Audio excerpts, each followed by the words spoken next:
গতকালের ঘটনার পর আজও থমথমে গৌড়বঙ্গ বিশ্ববিদ্যালয়। ছাত্রছাত্রীর হাজিরা অন্যান্য দিনের তুলনায় কম।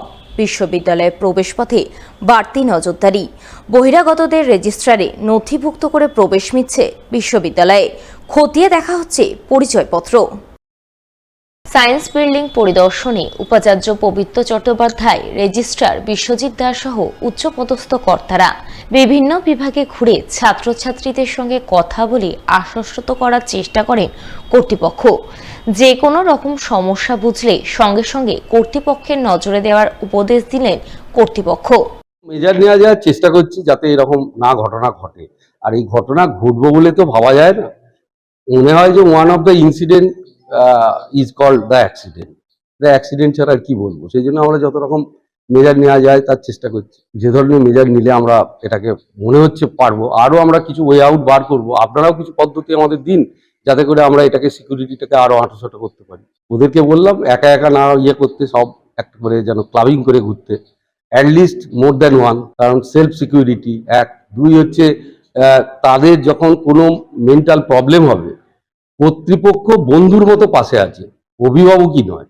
বা যদি টিচারদের বলতে না পারে, বাড়ির লোককে যদি না বলতে পারে, বন্ধুকেও যদি না বলতে পারে, তারা যেন আরেক বন্ধুকে সঙ্গে রেখে যেন হাঁটাচলা করে। আমরা কালকের ঘটনার পর খুব আতঙ্কে ছিলাম। আমাদের স্যার, ভিসি স্যার এসেছিলেন আমাদের, তো আশ্বাস দিয়ে গেলেন কোনো প্রবলেম হলে উনি আমাদের পাশেই থাকবেন। তো উনি বললেন যদি কোনো প্রবলেম হয় আমাদের সুপারভাইজারের সাথে আলোচনা করতে, আর নয়তো ওনাকে গিয়ে জানাতে, ইনফর্ম করতে, যাতে মানে আগামীভাবে কোনো সচেতনতা নেওয়া হয়। দুজন করে সাথে থাকতে, একাই না থাকতে। ওটাই মানে কাউকে মানে জানালে এই ঘটনাটা হতো না কালকে। আমরা কাল ঘটনার পর অল্পখানিক হলো আতঙ্কে ছিলাম, কিন্তু আজকে আমাদের প্রত্যেক স্টুডেন্টের কাছে আমাদের ভিসি স্যার উপস্থিত হয়ে আমাদেরকে বেশ সহানুভূতি দিয়ে মানে ডিটেলসে যা করণীয় মোটামুটি করে বুঝিয়ে গেলেন। এরপর থেকে আমরা মোটামুটি অনেকটাই আতঙ্ক থেকে দূরবর্তী অবস্থায় এবং পুরো আস্থা রেখে এবং বেশ আমরা নির্ভয়ে এখন রয়েছি। এদিকে জখম ছাত্রী এবং প্রাক্তনী যুবক দুজনের শারীরিক অবস্থা এখনো সংকটজনক।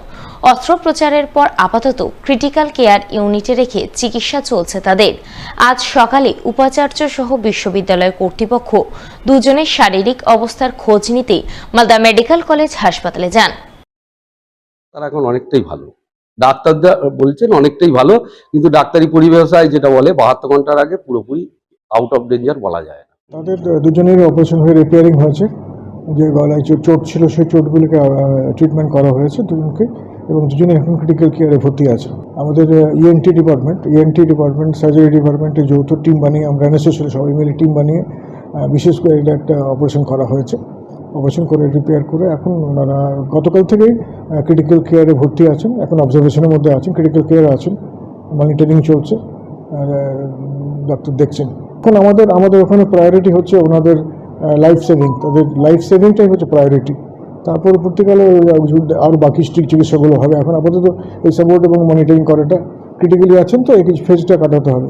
এবং আমরা আশা করছি যে সাপোর্ট দিতে বা ট্রিটমেন্ট দেওয়া চলছে, আমাদের আপ্রাণ চেষ্টা চলছে এবং আমরা সব রকম সাপোর্ট দিয়ে ট্রিটমেন্ট দেওয়ার চেষ্টা করছি।